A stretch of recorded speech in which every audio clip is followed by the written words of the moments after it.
You know what? Sometimes I be scrolling TikTok. I'm having a good day, and then I see something, whether it's TikTok or Instagram or whatever it is, that just pisses me right the fuck off. Sorry, by the way, I'm eating a bowl of cereal. Give me a second. What pisses me off is these people on my feed that are successful. I mean, it feels like every time I get into a new game or into content creation again or something, I just see this fucking competition that pisses me right the fuck off. I mean, you see I'll start getting into Counter-Strike again, and I'll get videos of some Face It level 10 guy that plays so well that everybody in the comments obviously thinks he's cheating.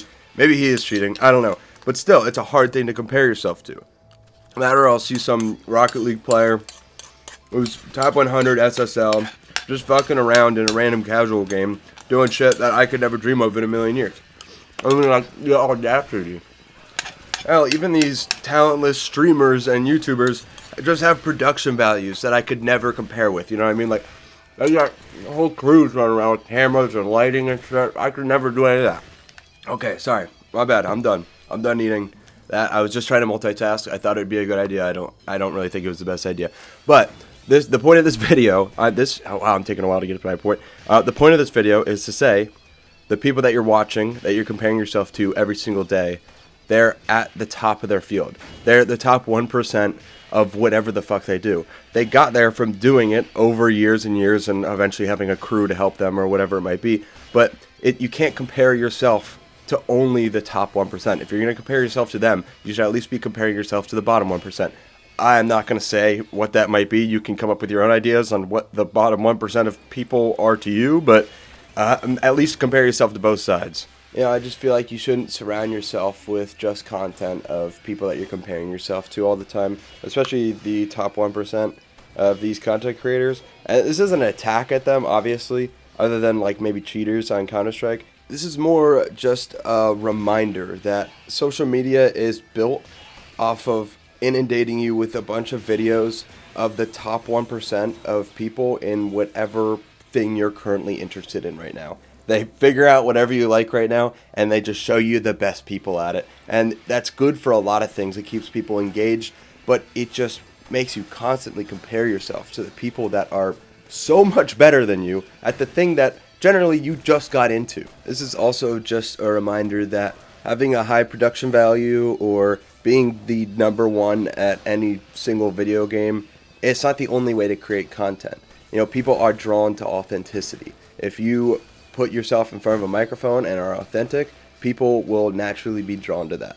I sure hope so, at least. I mean, obviously you can keep changing with the times and trying to stay relevant to whatever's going on, but if you're not being yourself while doing all that, people will see right through you. And honestly, if they don't see right through you and you're able to fool the whole internet and keep changing up who you are, eventually you're going to get burnt out because you're not being yourself. You're not going to be happy with yourself. That's at least part of the reason why I feel like I've just sort of stripped down my whole content creation. And it's mostly just me and a microphone, just rambling. There's some gameplay, of course, because I can't have you guys getting fucking bored. I know how we all are now. But outside of that, it's just you and me talking. I talk to you guys and you could talk back to me in the comments, and it's real conversations. It's not these videos that you're seeing every day that are copy and paste of each other, and then you go and open the comments, and all of the comments are the exact same thing, like on some like legit dead internet theory shit. I mean, hell, not to mention making this kind of content's a hell of a lot easier than any of the stuff I've made in the past. It takes it's 5% as long to make one of these videos. I could just bang them out. But that's besides the point. That's not why I'm doing this. Let me get back to the point.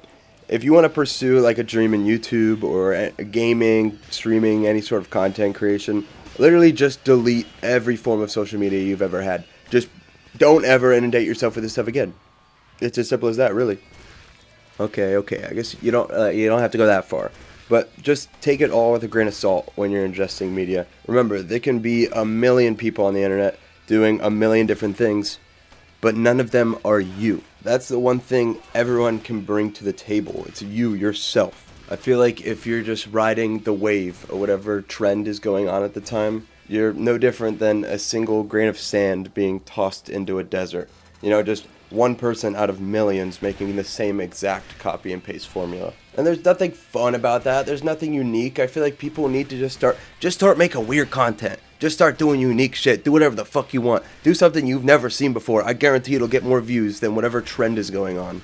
Anyway, I feel like I'm making the target of this video a little bit too much towards people who are content creators, but this video really is for anybody. You know, it's just a reminder that every video you see on the internet is not how the average person is walking around. It's not your average day-to-day Joe. I mean, these people probably have more time perfecting their craft than you have to go to work every single day or school. I don't know, maybe instead of comparing ourselves to people on the internet, we should just compare ourselves to ourselves, you know, a year ago or 10 years ago and see how much growth we've really had rather than trying to find it from the internet.